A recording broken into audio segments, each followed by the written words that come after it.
Good morning student. Online tutorial Hindi class lecture 18 में standard 7th के बच्चों का स्वागत है। बच्चों, आपने प्रीवियस लेक्चर में पुष्प की अभिलाषा कविता का कुछ प्रश्नोत्तर लिखा था। आज हम लेक्चर 18 में हिंदी लिटरेचर में इसी कविता के बाकी प्रश्नों का उत्तर लिखेंगे। बच्चों, आपने क्वेश्चन नंबर 1 आपने लिखा था, पुष्प बार बार चाह नहीं कहकर क्या जताना चाहता है। हम लोग फूल का प्रयोग प्रायः किन किन कार्यों में करते हैं। किसी देवता के सिर पर अर्पित होने को फूल अपना सौभाग्य क्यों नहीं मानता। उसकी हार्दिक इच्छा क्या है। कविता में फूल ने जो अभिलाषा व्यक्त की है उसकी भावना का आप कितना सम्मान करते हैं। इस कविता के माध्यम से कवि जन सामान्य को क्या संदेश देना चाहता है। क्वेश्चन नंबर 2 है आपका, रिक्त स्थान है, इसको भरना है आपको। फूल चाहता है कि उसे डैश तोड़ ले। यहाँ आप बनमाली भरेंगे। फूल डैश सम्राटों के सौ पर अर्पित होना नहीं चाहता। गाँव में फूल को मौका तब मिलता है जब वह वीरों की मातृभूमि पर चढ़ाया जाता है।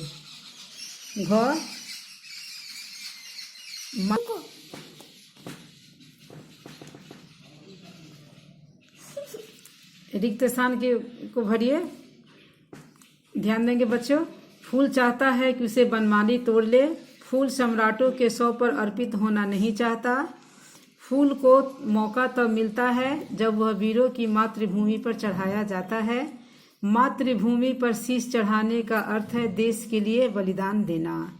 इस कविता के कवि माखनलाल चतुर्वेदी हैं। क्वेश्चन नंबर 3 है आपका, कविता की निम्नलिखित पंक्तियों का भावार्थ स्पष्ट कीजिए। मुझे तोड़ लेना बनमाली, उस पथ पर देना तुम फेंक, मातृभूमि पर शीश चढ़ाने जिस पर जावे वीर अनेक। बच्चों, इसका आप लिखेंगे उत्तर। निम्नलिखित पंक्तियों का भाव है कि फूल बनमाली से अपनी अभिलाषा व्यक्त कर रहा है। वह बनमाली से कहता है कि मुझे तोड़कर उस रास्ते पर फेंक देना जिस रास्ते पर देश के वीर देश के लिए बलिदान देने निकल पड़े हैं। बलिदान देने निकल पड़े हैं। फिर से आप ध्यान देंगे। निम्नलिखित पंक्तियों का भाव है कि फूल बनमाली से अपनी अभिलाषा व्यक्त कर रहा है। वह बनमाली से कहता है कि मुझे तोड़कर उस रास्ते पर फेंक देना जिस रास्ते पर देश के वीर देश के लिए बलिदान देने निकल पड़े हैं। बच्चों, अब आप शब्द ज्ञान में देखेंगे। आपका पहला है, इसमें दिए गए शब्दों के दो परिभाषित शब्द लिखिए। परिभाषित शब्द का अर्थ आप प्रीवियस क्लास में आप पढ़े होंगे कि समान अर्थ बताने वाले शब्द को परिभाषित शब्द कहते हैं। यहाँ गहना है, इसका परिभाषित शब्द होगा आभूषण अलंकार। देव है, देवता सूर्य। गौ में सम्राट है, इसका आपका राजा नरेश। घ में पथ है, इसका परिभाषित शब्द होगा मार्ग रास्ता। अंग है सिर, इसका होगा मस्तक शीश। च में पुष्प है, इसका होगा कुसुम और प्रसून।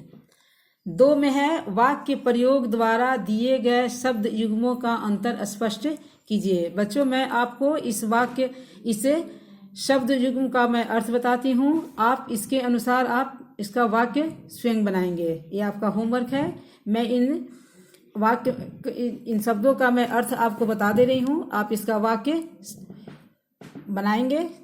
पथ का अर्थ होता है मार्ग और पथ्य मीन्स होता है रोगी का आहार। रोगी के लिए जो भोजन दिया जाता है उसको हम पथ्य कहते हैं। इन दोनों से आप वाक्य बनाएंगे, पथ और पथ्य से। उसके बाद हरि है और हरि।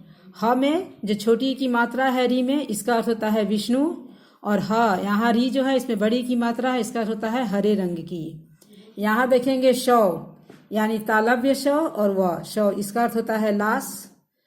यहाँ है सब का अर्थ होता है संपूर्ण समूचा।